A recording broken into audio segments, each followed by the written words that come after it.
Law of conservation of energy, इसका statement क्या है?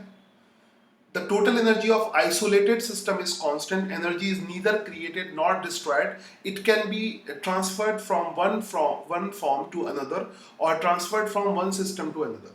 अब यहाँ पर एक चीज है जिसको तुम अच्छी तरह से ग्रेविटेशन में समझ पाओगे कि, मगर थोड़ा थोड़ा समझना शुरू कर दो। ये नहीं कि ग्रेविटेशन में समझ पाओगे तो वहीं पे समझना है, अभी से शुरू कर दो समझना। पोटेंशियल एनर्जी जैसे तुमने निकाला है, mgh ऊपर जाता है तो पोटेंशियल इंक्रीज करता है, नीचे जाता है तो पोटेंशियल डिक्रीज करता है। पोटेंशियल एनर्जी उस पर्टिकुलर पार्टिकल की प्रॉपर्टी नहीं है।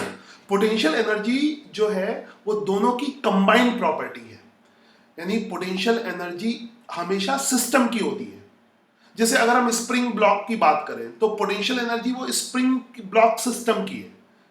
जैसे हम किसी पार्टिकल की बात करें तो पार्टिकल वो अर्थ के ऊपर है ना, अर्थ उसको पुल कर रही है, तभी हम उसको ऐसे ले जा रहे हैं। तो जो पोटेंशियल एनर्जी है वो पार्टिकल की नहीं है, वो पार्टिकल प्लस अर्थ के कंबाइंड सिस्टम की है। तो ये चीज ध्यान रखनी पड़ेगी कि वो एनर्जी, पोटेंशियल एनर्जी का जो कंसेप्ट है वो पार्टिकल और अर्थ के कंबाइंड सिस्टम के लिए है। अगर तुम अर्थ को सिस्टम से बाहर ले लोगे, याद रखो, अगर अर्थ को अपना सिस्टम में कंसीडर नहीं करोगे तब तुम पोटेंशियल एनर्जी का कंसेप्ट नहीं लगा सकते। तो वो हम इसमें देखेंगे बड़ा इंटरेस्टिंग तरीके से। तो law of conservation of energy क्या है कि एनर्जी का कोई डिस्ट्रॉय नहीं होता, एनर्जी एक फॉर्म से दूसरे फॉर्म में कन्वर्ट होती है, ये तो सबको पता है, ठीक है। तो यही चीज है। तो यहां पर जो हम डिस्कस कर रहे थे वो कंजर्वेशन ऑफ मैकेनिकल एनर्जी, उसमें काइनेटिक एनर्जी थी और पोटेंशियल एनर्जी थी।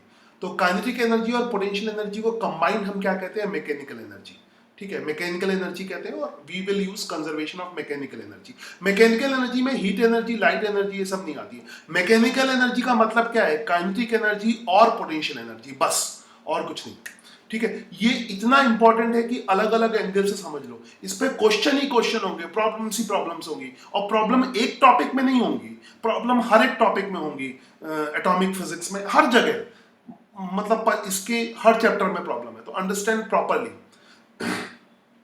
ठीक है। बाकी जो एनर्जी है जो मैकेनिकल नहीं है वो केमिकल एनर्जी है, थर्मल एनर्जी है, न्यूक्लियर एनर्जी है। ये एनर्जी इसमें नहीं आएंगी, मैकेनिकल में नहीं आएंगी। Chemical energy, thermal energy, nuclear energy, they are not mechanical energy, ठीक है। तो कंजर्वेशन ऑफ मैकेनिकल एनर्जी अलग होता है। Conservation of energy, mechanical energy क्या होता है कि काइनेटिक एनर्जी और पोटेंशियल एनर्जी का जो सम है वो कांस्टेंट होगा।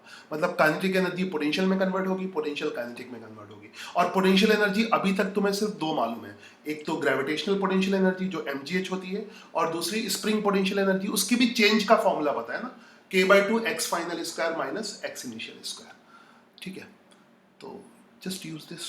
जैसे कोई सरफेस है और ये पार्टिकल है, पार्टिकल को हमने ऊपर से ड्रॉप किया है। सपोज करो यहाँ पर इसकी ग्रेविटेशनल पोटेंशियल एनर्जी होगी और काइनेटिक एनर्जी 0 है।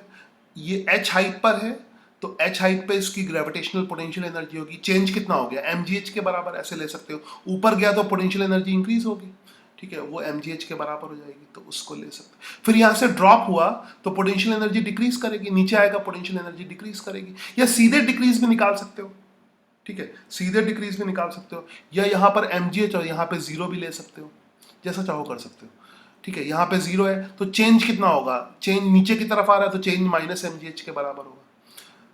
तो यहाँ पर पोटेंशियल एनर्जी 0 हो गई और काइनेटिक एनर्जी कुछ होगी। तो इनिशियल काइनेटिक एनर्जी और पोटेंशियल एनर्जी का जो सम है वो कांस्टेंट होता है। तो यहाँ पर कुछ पोटेंशियल एनर्जी होगी, काइनेटिक एनर्जी 0 है। फाइनल पॉइंट पे कुछ पोटेंशियल एनर्जी 0 होगी। नॉर्मली सरफेस पे पोटेंशियल एनर्जी 0 लेते हैं, इसके बारे में थोड़ा सा मैं बाद में भी डिस्कस करूंगा, मगर तुमने अगर पहले भी सवाल किए होंगे तो नॉर्मली सरफेस पे पोटेंशियल एनर्जी 0 लेते हैं। एक्चुअली में ये उल्टा डिस्कशन कर रहे हैं हम, फिर वहीं पे पहुंच जाएंगे जहां से शुरू किया था। फिर मैं एक चीज और बताऊंगा, ठीक है। Now let's start this. तो यहाँ पे काइनेटिक 0 है, यहाँ पे पोटेंशियल 0 है सरफेस पर, और यहाँ पे काइनेटिक कुछ होगी। चलो अप्लाई करो कंजर्वेशन ऑफ मैकेनिकल एनर्जी, और ये पूरा सिस्टम की प्रॉपर्टी ऑब्वियसली। बीच में वैसे एयर रेजिस्टेंस भी हो सकता है ना, तो उसको हमने मगर निगलेक्ट कर दिया है, एयर फ्रिक्शन वगैरह को निगलेक्ट कर दिया है, क्योंकि एयर फ्रिक्शन होगा तो फिर मैकेनिकल एनर्जी का लॉस होगा, तब नहीं लगा सकते। तो neglect air friction, vacuum consider करो, तो initial kinetic energy plus initial potential energy is equal to final kinetic energy plus final potential energy. ठीक है, ये ऐसे आ जाएगा। तो ये उल्टा हो गया, के फाइनल माइनस के इनिशियल क्या हो गया, change in kinetic energy plus you final minus you initial change in kinetic energy plus change in potential energy क्या हो गया, जीरो हो गया। ऐसे हम आ रहे हैं, है ना, ऐसे आ रहे हैं। तो यहां पर you can say kinetic energy plus potential energy, यानी इस केस में अगर सपोज करो, अगर यहां पर कोई फ्रिक्शन फोर्स नहीं है, नॉन कंजर्वेटिव फोर्स नहीं है, तो मैकेनिकल एनर्जी कंजर्व रहेगी।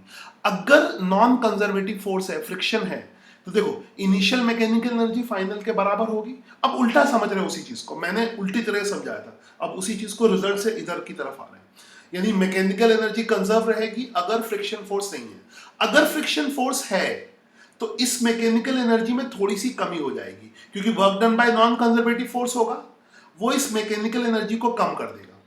ठीक है, तो तब जो फाइनल मैकेनिकल एनर्जी हो जाएगी वो थोड़ी सी कम हो जाएगी कि initial kinetic energy plus potential energy में से work done by non conservative force जो कि निगेटिव होता है वो कम कर देगा। तो यहां पे हम लिख सकते हैं delta K plus delta U is equal to work done by non conservative force. तो अगर फ्रिक्शन है तो delta K plus delta U is equal to क्या हो जाएगा, work done by non conservative force, और वो निगेटिव होता है तो ये पूरा जो टर्म है चेंज इन मैकेनिकल एनर्जी है वो निगेटिव आएगा।